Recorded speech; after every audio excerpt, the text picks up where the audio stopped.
आज हम बनाएंगे independence day special try colour barfi. बहुत ही टेस्टी बनती है और बहुत ही झटपट तरीके से बन जाती है और हमें बिना गैस के हम झटपट से बर्फ़ी बना लेंगे। तो चलिए शुरू करते हैं। तो सबसे पहले हम लेंगे बाउल और उसके अंदर हम डालेंगे 1.5 कप मिल्क पाउडर। ये मैं स्वीटेंड मिल्क पाउडर ले रही हूँ। तो स्वीटेंड मिल्क पाउडर भी मिलता है और अनस्वीटेंड भी मिलता है, लेकिन मैं स्वीटेंड यूज़ कर रही हूँ। तो 1.5 कप हमने डाल दिया मिल्क पाउडर और उसके अंदर हम डालेंगे आधा कप कोकोनट का बुरादा। जो नारियल का बुरादा है, बहुत आसानी से किसी भी करियाना स्टोर में मिल जाता है। अब हम दोनों चीज़ों को अच्छे से मिक्स कर देंगे ताकि कोई भी गुठली हो तो निकल जाए। अच्छे से हमने मिक्स करना है।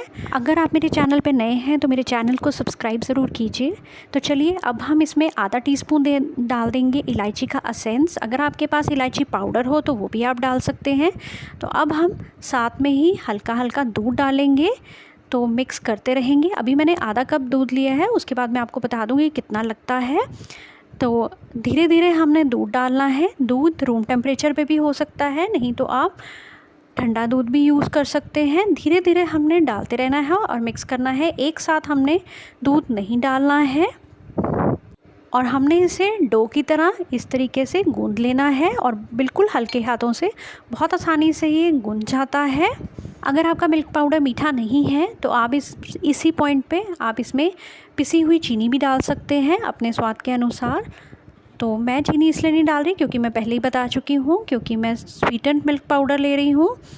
तो ये लीजिए, अच्छे से गूंद गया है सभी चीज़ें। तो बहुत ही अच्छी तरीके से सॉफ्ट डो तैयार हो चुका है और 1/4 कप ही दूध लगा है। तो अब हम डो के पोर्शंस कर लेंगे। इसके हमने 3 पोर्शन करने हैं। तो इस तरीके से हम पोर्शन कर लेंगे 3, क्योंकि इसमें अलग अलग कलर्स हमने मिक्स करने हैं। तो पहले वाले के अंदर हम डालेंगे थोड़ा सा पोर्शन, जैसे हमने डिवाइड किया हुआ था उसमें हम डालेंगे ग्रीन कलर। ग्रीन कलर को अच्छे से मिक्स कर देंगे। मैं ये जेल फूड कलर यूज़ कर रही हूँ। तो अच्छे से हमने मिक्स कर देना है। ये लीजिए, मिक्स हो चुका है डो और अब हम इसको साइड पे रख देंगे। और अब हम इसके अंदर डालेंगे ऑरेंज फूड कलर। तो ऑरेंज फूड कलर भी मैं यूज़ कर रही हूँ। इसको मैंने हल्का सा दूध के अंदर घोल दिया था, ये पाउडर वाला था।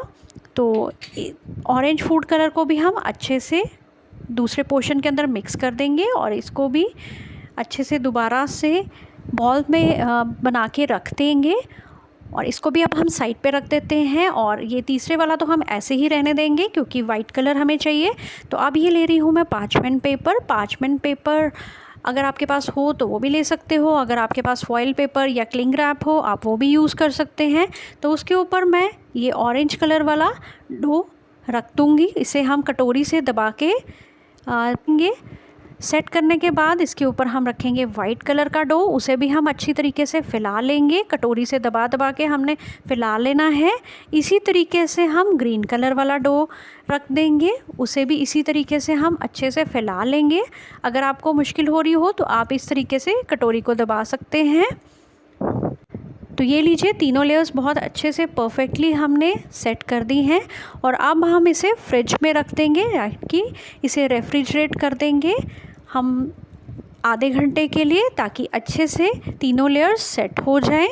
तो ये लीजिए, आधा घंटा हो चुका है। अब हमने फ्रिज से निकाल लिया है और अब हम इसे अब शेप के हिसाब से कट कर लेंगे। जो भी शेप आपको पसंद हो आप उस हिसाब से बर्फ़ी को कट कर सकते हैं।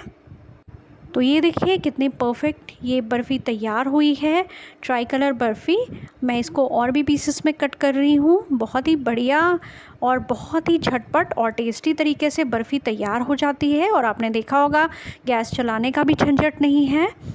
तो आपको मेरी रेसिपीज़ अच्छी लगती हैं तो मेरी रेसिपी को लाइक ज़रूर कीजिए। और अगर आप पहली बार विज़िट कर रहे हैं मेरे चैनल पे तो मेरे चैनल को सब्सक्राइब ज़रूर कीजिए। इसी से मुझे मोटिवेशन मिलती है आगे और रेसिपीज़ बनाने के लिए। Thank you.